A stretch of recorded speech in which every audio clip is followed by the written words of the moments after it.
Hey everyone, and welcome to another Pokemon Productions review.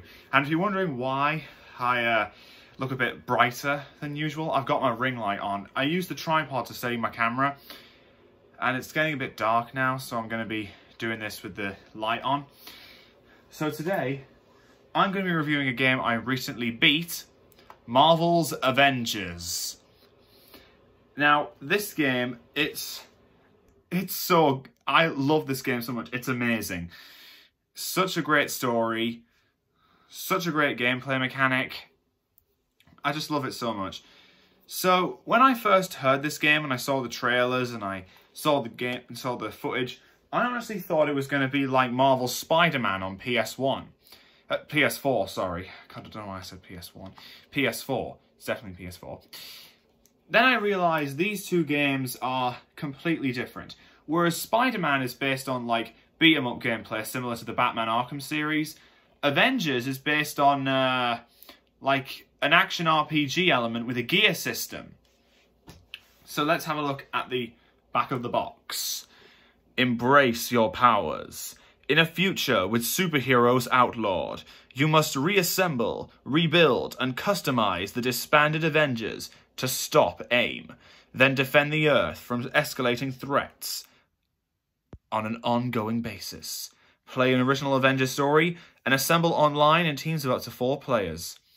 When the box says original, it really means original. This isn't based on any of the Avengers films, like, say, Assemble, Age of Ultron, Infinity War, Endgame. Neither of those films are the basis for this game. Now, basically, the whole of New York has come together to celebrate Avengers Day, which is like a day to celebrate the Avengers.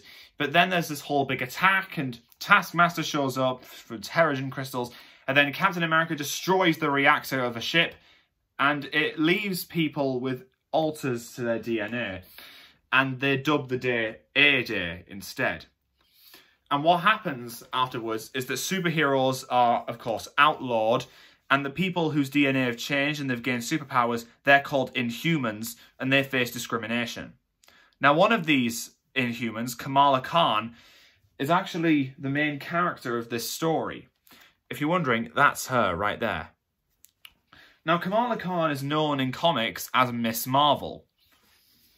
And her powers are shape-shifting. She can stretch her limbs and grow and shrink at will, which is actually really cool. She helps get the Avengers back together after they're disbanded after A-Day.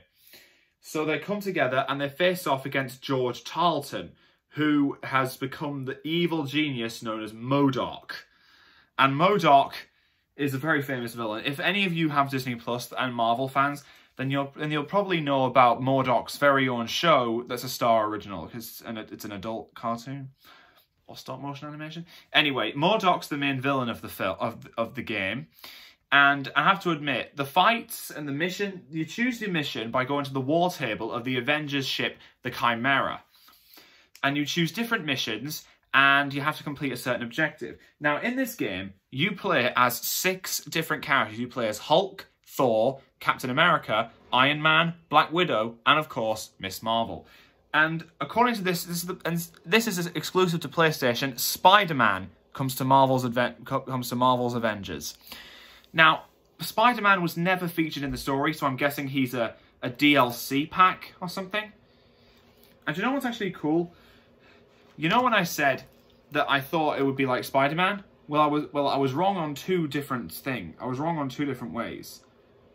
I was wrong about the makers as well. Spider-Man was created by the guys at Insomniac, and Avengers was made by the guys at Crystal Dynamics and Square Enix, the same guys who make the Final Fantasy series of games. And if you look inside, there's actually a voucher for a free demo of the Final Fantasy VII remake, which of course I had no interest in because I'm not really a Final Fantasy fan.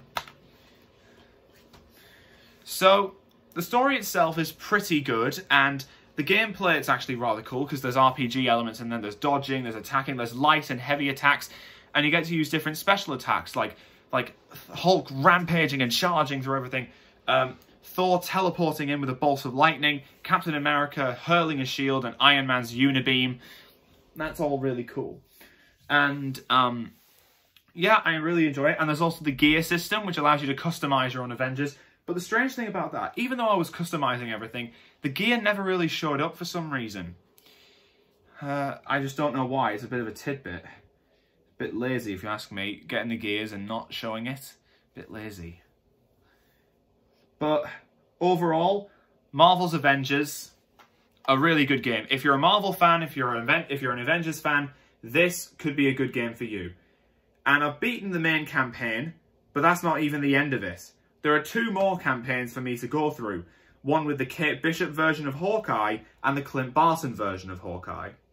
I'll probably do reviews on those campaigns once I've beaten them, but I haven't even started them yet. So, I'm gonna beat them and then review them.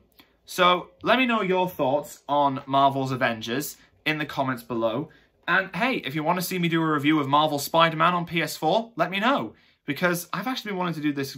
I've actually been wanting to do a video on this for a while, but I'm not sure what you guys would think of it. Let me know what you think in the comments. And as always, thanks for watching, and I'll see you next time.